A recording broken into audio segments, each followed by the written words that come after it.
दोस्तों, फांसी जैसे शब्द सुनते ही किसी भी शख्स को दिन में तारे नजर आने लगते हैं। जिंदगी और मौत के बीच का फैसला डराने लगता है। आज से ठीक 42 साल पहले दिल्ली की तिहाड़ जेल में हुई 20वीं सदी की एक फांसी इतिहास के पन्नों में दर्ज हो गई। दोस्तों, 40 वर्ष पहले 31 जनवरी 1982 को गीता चोपड़ा रेप और हत्याकांड में सुप्रीम कोर्ट से मौत की सजा पाए दोषियों रंगा और बिला को तिहाड़ जेल में एक साथ फांसी के फंदे पर लटकाया गया था। दोस्तों, आइए जानते हैं भारत के सबसे बड़े रेपिस्ट रंगा और बिला के दुष्कर्म से लेकर फांसी तक की सजा के बारे में।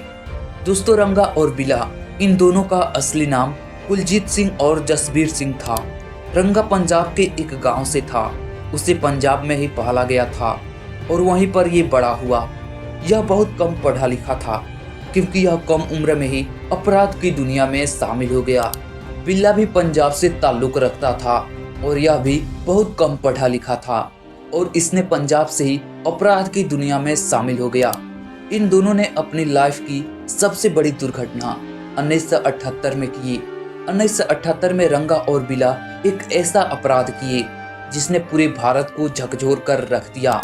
1978 की सबसे बड़ी और सबसे डेंजरस अपराधों में से गीता चोपड़ा और संजय चोपड़ा नामक भाई बहन का अपहरण और हत्या थी। दोस्तों, वो समय था 26 अगस्त 1978। उस दिन रंगा और बिला ने दिल्ली में एक किएट कार चुराई थी। उस दिन दिल्ली में रहने वाले गीता चोपड़ा जो 16 वर्ष की थी और उनके भाई संजय चोपड़ा जो 14 वर्ष का था, ये दोनों ऑल इंडिया रेडियो में एक कार्यक्रम में हिस्सा लेने के लिए जा रहे थे। उसी दौरान रंगा और बिला दोनों अपनी कार में लिफ्ट देने का प्रस्ताव दिया और गीता संजय दोनों ने उनकी कार में बैठने का फैसला किया, जो उनके लिए उस समय का भयानक निर्णय साबित हुआ। रंगा और बिला दोनों बच्चों को दिल्ली के बाहरी इलाकों में ले जाकर उनका किडनैप कर लिया। उन्होंने सबसे पहले संजय चोपड़ा को नियंत्रित करने की कोशिश की, लेकिन संजय ने अपनी और अपनी बहन की बचाव के लिए विरोध किया। संजय की हिम्मत को देखकर उन्होंने उसे बेरहमी से पीटा और बाद में उनकी हत्या कर दी।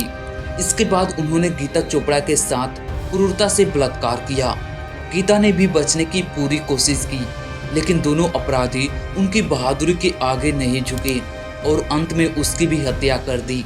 दोनों बच्चों के शव दिल्ली के अलग अलग इलाकों में पाए गए, जिन्हें बहुत ही दर्दनाक के साथ मारा गया था। चोपड़ा हत्याकांड के बाद पुलिस ने रंगा और बिला की गिरफ्तारी के लिए एक बड़ा अभियान चलाया। उनकी चोरी की गई कार और अन्य सुरागों के आधार पर पुलिस ने उनकी पहचान की थी। दोनों अपराधी अपराध करने के बाद डर के मारे दिल्ली से फरार हो गए थे और मुंबई पहुंच गए थे। वे दोनों वहां छिपने की कोशिश कर रहे थे ताकि पुलिस की पकड़ में न आए।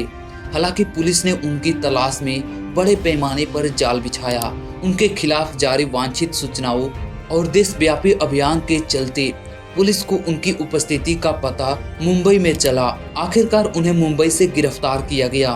उनकी गिरफ्तारी के बाद उन्हें दिल्ली लाया गया, जहां उन पर मुकदमा चला और उन्हें अदालत ने दोषी करार दिया।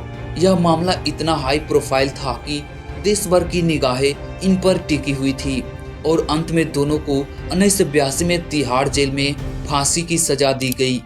इन गिरफ्तारी के बाद पुलिस की तत्परता और जांच की प्रयासों की सराहना की गई, जिसने समाज में यह विश्वास दिलाया कि अपराधियों को उनके किए की सजा जरूर मिलती है, चाहे वे कितने भी दूर भागने की कोशिश करें। दोस्तों, आपको ये वीडियो कैसी लगी हमें कमेंट करके जरूर बताएं और आप इस चैनल से पहली बार विजिट किए हैं तो आप इस चैनल को सब्सक्राइब जरूर कर लेना। धन्यवाद।